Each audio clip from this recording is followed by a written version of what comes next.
কিভাবে আপনারা হাতে থাকা একটা স্মার্টফোন থেকে বাংলাদেশ ভার্সেস ইন্ডিয়া ফুটবল ম্যাচের টিকিট কাটবেন সে প্রসেস দেখাবো আজকের এই ভিডিওতে। আপনি ভিডিওটি সম্পূর্ণ দেখবেন। চ্যানেল নতুন হয়ে থাকলে অবশ্যই চ্যানেলটি সাবস্ক্রাইব করে রাখবেন। চলেন দেখিয়ে দেই আপনার হাতে থাকা একটা স্মার্টফোন থেকে কিভাবে বাংলাদেশ ভার্সেস ইন্ডিয়া ফুটবল ম্যাচের টিকিট কাটবেন। এর জন্য প্রথমে আপনাদের মোবাইল থেকে যে কোনো একটি ব্রাউজার ওপেন করে দিতে হবে।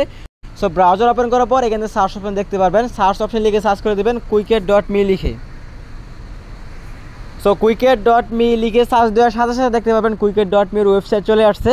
আপনি প্রথমে এই ওয়েবসাইটে ক্লিক করে দেবেন। এই ওয়েবসাইট থেকে টিকিট কাটতে হবে, আদার্স কোনো ওয়েবসাইট থেকে আপনি টিকিট কাটতে পারবেন না। যদি অন্য কোনো ওয়েবসাইট থেকে টিকিট কাটেন সেই টিকিট দিয়ে কিন্তু আপনি খেলা দেখতে পারবেন না। সো এরকমভাবে আপনার পেজটি ওপেন হওয়ার পর আপনি উপর দিকে টিরোড আইকন দেখতে পারবেন। এই টিরোড আইকনে ক্লিক করে দেবেন।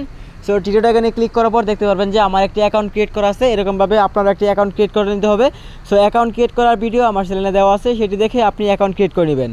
অ্যাকাউন্ট ক্রিয়েট করার পর আপনি এই পেজে চলে আসবেন। দেন তারপর নিচ দিকে দেখতে পাবেন বাংলাদেশ ভার্সেস ইন্ডিয়া ফুটবল ম্যাচের টিকিট কাটার জন্য একটি অপশন আছে। আপনি জাস্ট ফিচার্স অপশনে ক্লিক করে দেবেন। সো ফিচার্স অপশনে ক্লিক করার পর দেখতে পারবেন যে এখান থেকে Asia cup qualify Bangladesh versus India খেলা শুরু হবে রাত 8টার সময়। 18 নভেম্বর কিন্তু খেলাটি অনুষ্ঠিত হবে ঢাকা জাতীয় স্টেডিয়াম থেকে। সো টিকিট কাটার জন্য আপনি জাস্ট নিচ দিকে চলে যাবেন। নিচ দিকে যাওয়ার পর এখান থেকে দেখতে পাবেন স্টেডিয়াম। সো আপনি স্টেডিয়ামে কোন সাইডে টিকিট কাটবেন, এখান থেকে আছে নর্থ ওয়েস্ট, সাউথ ওয়েস্ট এবং ইস্ট, এইগুলো কিন্তু টিকিট আছে। আপনি এখান থেকে টিকিট কাটতে পারবেন। তারপর আপনি নিচ দিকে দেখতে পারবেন ক্যাটাগরি। সো এখান থেকে দেখেন নর্থ ওয়েস্ট লোয়ার টিকিট আছে, নর্থ ওয়েস্ট আপার টিকিট আছে, নর্থ ওয়েস্ট ইস্ট টিকিট আছে এবং এরকমভাবে পর্যায়ক্রমে কিন্তু অনেক টিকিট আছে। আপনি যে টিকিটটি কাটতে চাচ্ছেন সেই টিকিটের উপরে ক্লিক করে দেবেন। সো ক্লিক করার পর এখানে দেখতে পারবেন এ সিট আছে, বি সিট, সি সিট, কটা সিট অ্যাভেলেবল আছে সেটিও কিন্তু দেখতে পারবেন। তারপর আপনি এখান থেকে সিলেক্ট সিটে ক্লিক করে দেবেন। সো সিলেক্ট সিটে ক্লিক করার পর আপনি এখানে দেখতে পারবেন যে অ্যাভেলেবল, যেগুলো প্রথম অ্যাভেলেবল আছে সেটি হচ্ছে এই কালারের।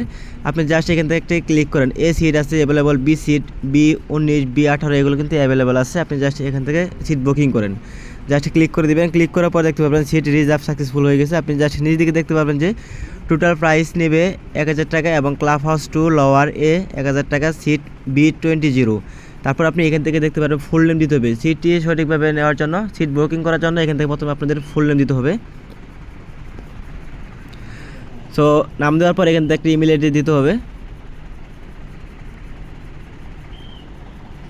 সো ইমেল আইডি দেওয়ার পর এখান থেকে ফোন নাম্বার দিতে হবে। আপনি ফোন নাম্বার দিয়ে দেবেন। দেন এখান থেকে আপনি সিলেক্ট করবেন পেমেন্ট মেথড। আপনি কীভাবে পেমেন্ট করতে যাচ্ছেন, উপায় আছে, বিকাশ আছে।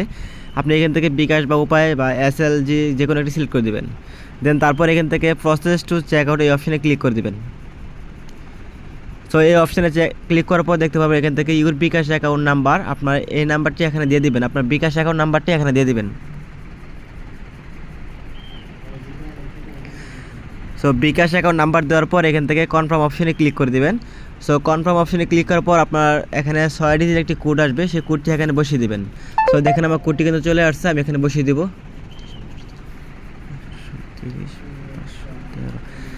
সো বসানোর পর এখান থেকে আপনি কনফার্ম অপশানে আবার ক্লিক করে দেবেন। সো কনফার্ম অপশানে ক্লিক করার পর আপনি এখান থেকে বিকাশের পিন নাম্বার দিয়ে দেবেন।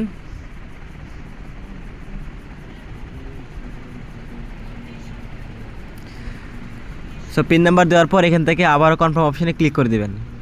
সো কনফার্ম অপশানে ক্লিক করার পর আপনার পেমেন্টটা কিন্তু অটোমেটিক হয়ে যাবে। এখানে পেমেন্ট ফেল দেখাচ্ছে, মানে আমার অ্যাকাউন্টে কোনো ব্যালেন্স নাই, এখানে কিন্তু পেমেন্ট ফেল দেখাচ্ছে। সো আপনার অ্যাকাউন্টে যদি ব্যালেন্স থাকে সেক্ষেত্রে কিন্তু অটোমেটিক পেমেন্টটা কেটে নেবে। এভাবে আপনার খুব সহজেই যে কোনো ফুটবল ম্যাচে টিকিট কাটতে পারবেন।